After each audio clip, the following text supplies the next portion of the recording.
Welcome back to Pastor Emilie's Story Hour. We're reading Emilie of New Moon by L.M. Montgomery. Chapter 15. Various Tragedies. Emilie, obedient to Aunt Elizabeth's command, had eliminated the word bull from her vocabulary, but to ignore the existence of bulls was not to do away with them, and specifically with Mr. James Lee's English bull, who inhabited the big windy pasture west of Blairwater and who bore a dreadful reputation. He was certainly an awesome-looking creature, and Emilie sometimes had fearful dreams of being chased by him and being unable to move. And one sharp November day, these dreams came true. There was a certain well at the far end of the pasture concerning which Emilie felt a curiosity, because Cousin Jimmy had told her a dreadful tale about it. The well had been dug 60 years ago by two brothers who lived in a little house which was built down near the shore. It was a very deep well, which was considered a curious thing in that low-lying land near pond and sea, and the brothers had gone 90 feet before they found a spring. Then the sides of the well had been stoned up, but the work never went further. Thomas and Silas Lee had quarreled over some trivial difference of opinion as to what kind of a hood should be put over it, and in the heat of his anger, Silas had struck Thomas on the head with his hammer and killed him. The well house was never built. Silas Lee was sent to prison for manslaughter and died there. The farm passed to another brother, Mr. James Lee's father, who moved the house to the other end of it and planked the well over. Cousin Jimmy added that Tom Lee's ghost was supposed to haunt the scene of his tragic death, but he couldn't vouch for that, though he had written a poem on it. A very eerie poem it was, too, and made Emilie's blood run cold with a fearful joy when he recited it to her one misty night by the big potato pot. Ever since, she had wanted to see the old well. Her chance came one Saturday when she was prowling alone in the old graveyard. Beyond it lay the Lee pasture, and there was apparently not a sign of a bull in or about it. Emilie decided to pay a visit to the old well and went skimming down the field against the sweep of the north wind racing across the gulf. The Wind Woman was a giantess that day, and a mighty swirl as she was stirring up along the shore, but as Emilie drew near the big sand dunes, they made a little harbor of calmness around the old well. Emilie coolly lifted up one of the planks, knelt on the others, and peered down. Fortunately, the planks were strong and comparatively new, otherwise the small maiden of New Moon might have explored the well more thoroughly than she desired to. As it was, she could see little of it. Huge ferns grew thickly out of the crevices among the stones of its sides and reached across it, shutting out the view of its gloomy depths. Rather disappointed, Emilie replaced the plank and started homeward. She had not gone 10 steps before she stopped. Mr. James Lee's bull was coming straight towards her and was less than 20 yards away. The shore fence was not far behind Emilie, and she might possibly have reached it in time had she run, but she was incapable of running. As she wrote that night in her letter to her father, she was paralyzed with terror and could no more move than she could in her dreams of this very occurrence. It is quite conceivable that a dreadful thing might have happened then and there had not a certain boy been sitting on the shore fence. He had been sitting there unnoticed all the time Emilie had been peering into the well. Now he sprang down. Emilie saw, or sensed, a sturdy body dashing past her. The owner thereof ran to within 10 feet of the bull, hurled a stone squarely into the monster's hairy face, then sped off at right angles towards the side fence. The bull, thus insulted, turned with a menacing rumble and lumbered off after this intruder. "Run now!" screamed the boy over his shoulder to Emilie. Emilie did not run. Terrified as she was, there was something in her that would not let her run until she saw whether her gallant rescuer made good his escape. He reached his fence in the nick of time. Then, and not till then Emilie ran too, and scrambled over the shore fence just as the bull started back across the pasture, evidently determined to catch somebody. Trembling, she made her way through the spiky grass of the sandhills and met the boy at the corner. They stood and looked at each other for a moment. The boy was a stranger to Emilie. He had a cheery, impudent, clean-cut face, with keen gray eyes and plenty of tawny curls. He wore as few clothes as decency permitted, and had only the pretense of a hat. Emilie liked him. There was nothing of Teddy's subtle charm in him, but he had a certain forceful attraction of his own, and he had just saved her from a terrible death. "Thank you," said Emilie shyly, looking up at him with great gray eyes that looked blue under her long lashes. It was a very effective look, which lost nothing of its effectiveness from being wholly unconscious. Nobody had as yet told Emilie how very winsome that shy, sudden up-glance of hers was. "Isn't he a rip-snorter?" said the boy easily. He thrust his hands into his ragged pockets and stared at Emilie so fixedly that she dropped her eyes in confusion, thereby doing further damage with those demure lids and silken fringes. "He's dreadful," she said with a shudder, "and I was so scared." "Were you now? And me thinking you were full of grit to be standing there like that, looking at him cool as a cucumber. What's it like to be afraid?" "Weren't you ever afraid?" asked Emilie. "No, don't know what it's like," said the boy carelessly, and a bit boastfully. "What's your name?" "Emilie Bird Starr." "Live round here?" "I live at New Moon." "Where Simple Jimmy Murray lives." "He isn't simple!" cried Emilie indignantly. "Oh, all right, I don't know him, but I'm going to. I'm going to hire with him for chore boy in the winter." "I didn't know," said Emilie, surprised. "Are you really?" "Yep. I didn't know it myself till just this minute. He was asking Aunt Tom about me last week, but I didn't mean to hire out then. Now I guess I will. Want to know my name?" "Of course." "Perry Miller. I live with my old beast of an Aunt Tom down at Stovepipe Town. Dad was a sea captain, and I used to sail with him when he was alive. Sailed everywhere. Go to school?" "Yes." "I don't. Never did. Aunt Tom lives so far away. Anyhow, I didn't think I'd like it. Guess I'll go now, though." "Can't you read?" asked Emilie wonderingly. "Yes, some, and figure. Dad learned me some when he was alive. I ain't bothered with it since. I'd rather be down around the harbor. Great fun there. But if I make my mind up to go to school, I'll learn like thunder. I suppose you're awful clever." "No, not very. Father said I was a genius, but Aunt Elizabeth just says I'm queer." "What's a genius?"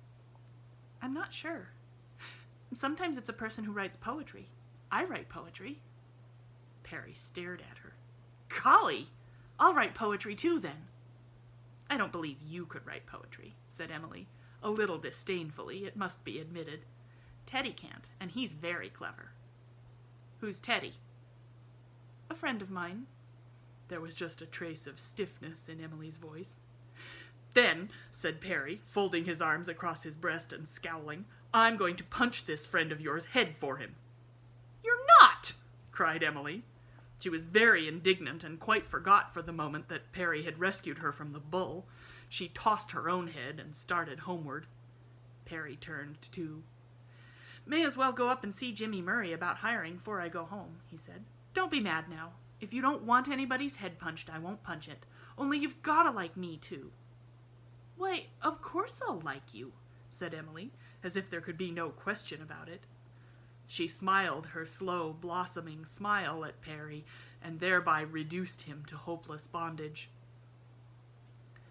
2 days later, Perry Miller was installed as chore boy at New Moon, and in a fortnight's time Emilie felt as if he must have been there always. Aunt Elizabeth didn't want Cousin Jimmy to hire him, she wrote to her father, because he was one of the boys who did a dreadful thing one night last fall. They all changed the horses that were tied to the fence one Sunday night when preaching was going on, and when folks came out, the confusion was awful.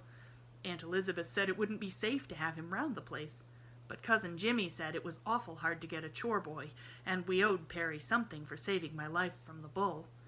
So Aunt Elizabeth gave in and lets him sit at the table with us, but he has to stay in the kitchen in the evenings. The rest of us are in the sitting room, but I am allowed to go out and help Perry with his lessons. He can only have one candle, and the light is very dim. It keeps us snuffing it all the time. It is great fun to snuff candles. Perry is the head of his class in school already. He is only in third book, although he is nearly 12. Miss Brownell said something sarcastic to him the first day in school, and he just threw back his head and laughed loud and long.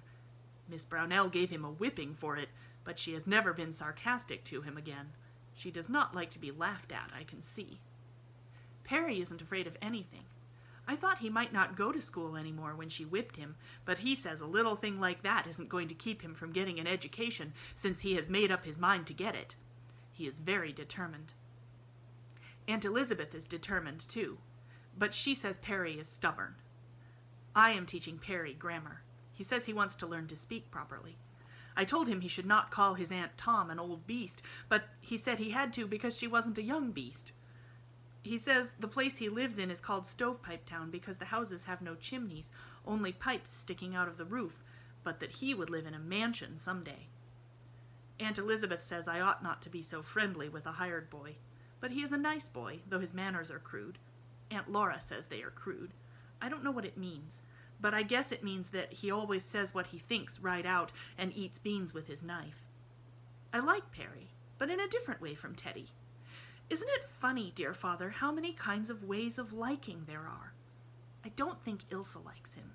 She makes fun of his ignorance and turns up her nose at him because his clothes are patched, though her own clothes are queer enough. Teddy doesn't like him much, and he drew such a funny picture of Perry hanging by his heels from a gallows. The face looked like Perry's, and still it didn't. Cousin Jimmy said it was a caricature and laughed at it, but I dared not show it to Perry for fear he would punch Teddy's head. I showed it to Ilsa, and she got mad and tore it in two. I can't imagine why. Perry says he can recite as well as Ilsa, and could draw pictures too if he put his mind to it. I can see he doesn't like to think anybody can do anything he can't. But he can't see the wallpaper in the air like I can, though he tries until I fear he will strain his eyes. He can make better speeches than any of us. He says he used to mean to be a sailor like his father, but now he thinks he will be a lawyer when he grows up and go into Parliament. Teddy is going to be an artist if his mother will let him, and Ilsa is going to be a concert reciter. There is another name, but I don't know how it is spelled. And I am going to be a poetess. I think we are a talented crowd. Perhaps that is a vain thing to say, dear father. A very terrible thing happened the day before yesterday. On Saturday morning we were at family prayers, all kneeling quite solemn around the kitchen. I just looked at Perry once, and he made such a funny face at me that I laughed right out loud before I could help it. That was not the terrible thing. Aunt Elizabeth was very angry. I would not tell that it was Perry made me laugh, because I was afraid he might be sent away if I did. So Aunt Elizabeth said I was to be punished, and I was not let to go to Jenny Strang's party in the afternoon. It was a dreadful disappointment, but it was not the terrible thing either. Perry was away with Cousin Jimmy all day, and when he came home at night, he said to me, very fierce, "Who has been making you cry?" I said I had been crying, a little, but not much, because I was not let go to the party, because I had laughed at prayers. And Perry marched right up to Aunt Elizabeth and told her it was all his fault that I laughed. Aunt Elizabeth said I should not have laughed anyhow, but Aunt Laura was grievously upset and said my punishment had been far too severe, and she said that she would let me wear her pearl ring to school Monday to make up for it. I was enraptured, for it is a lovely ring, and no other girl has one. As soon as roll call was over Monday morning, I put up my hand to ask Miss Brownell a question, but really to show off my ring. That was wicked pride, and I was punished. At recess, Cora Lee, one of the big girls in 6th class, came and asked me to let her wear the ring for a while. I didn't want to, but she said if I didn't, she would get all the girls in my class to send me to Coventry, which is a dreadful thing, dear father, and makes you feel like an outcast. So I let her, and she kept it on till the afternoon recess, and then she came and told me she had lost it in the brook. This was the terrible thing. Oh, father dear, I was nearly wild. I dared not go home and face Aunt Laura. I had promised her I would be so careful of the ring. I thought I might earn money to get her another ring, but when I figured it out on my slate, I knew I would have to wash dishes for 20 years to do it. I wept in my despair. Perry saw me, and after school, he marched up to Coralie and said, "You fork over that ring, or I'll tell Miss Brownell about it." And Coralie forked it over, very meek, and said, "I was going to give it to her anyhow. I was just playing a joke." And Perry said, "Don't you play any more jokes on Emilie, or I'll joke you." It is very comforting to have such a champion. I tremble to think what it would have been like if I had had to go home and tell Aunt Laura I had lost her ring. But it was cruel of Coralie to tell me she had lost it when she had not, and harrow up my mind so. I could not be so cruel to an orphan girl. When I got home, I looked in the glass to see if my hair had turned white. I am told that sometimes happens, but it hadn't. Perry knows more geography than any of us because he has been nearly everywhere in the world with his father. He tells me such fascinating stories after his lessons are done. He talks till the candle is burned to the last inch, and then he uses that to go to bed up the black hole in the kitchen loft, because Aunt Elizabeth will not let him have more than one candle a night. Ilsa and I had a fight yesterday about which we'd rather be, Joan of Arc or Frances Willard. We didn't begin it as a fight, but just as an argument, but it ended that way. I would rather be Frances Willard because she is alive. We had the first snow yesterday. I made a poem on it. This is it.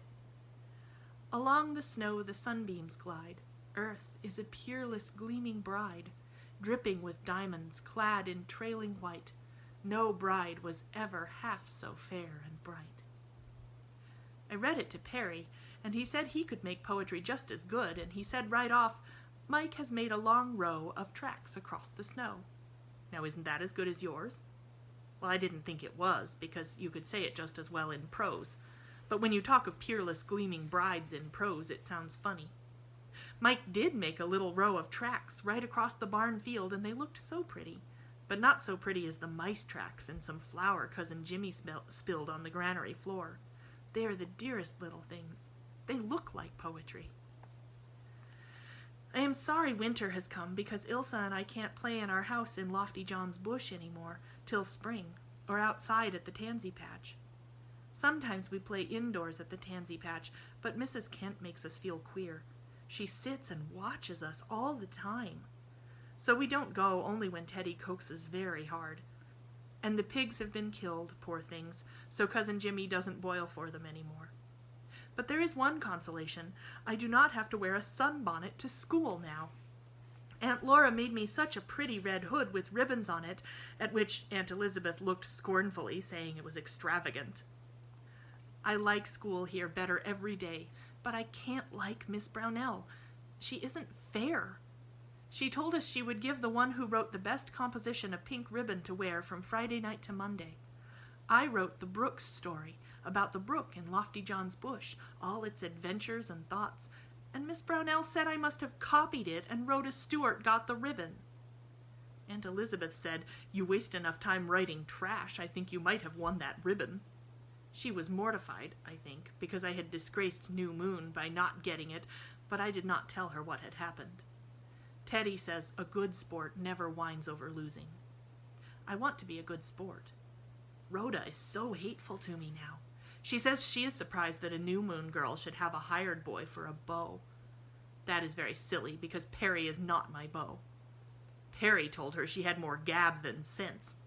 That was not polite, but it is true. One day in class, Rhoda said the moon was situated east of Canada.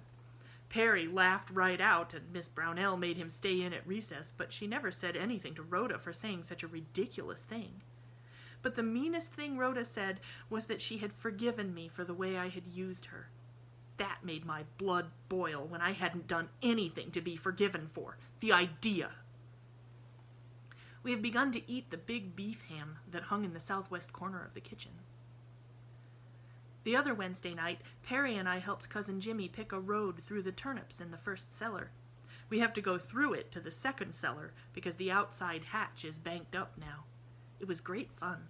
We had a candle stuck up in a hole in the wall, and it made such lovely shadows, and we could eat all the apples we wanted from the big barrel in the corner, and the spirit moved Cousin Jimmy to recite some of his poetry as he threw the turnips. I am reading the Alhambra. It belongs to our bookcase.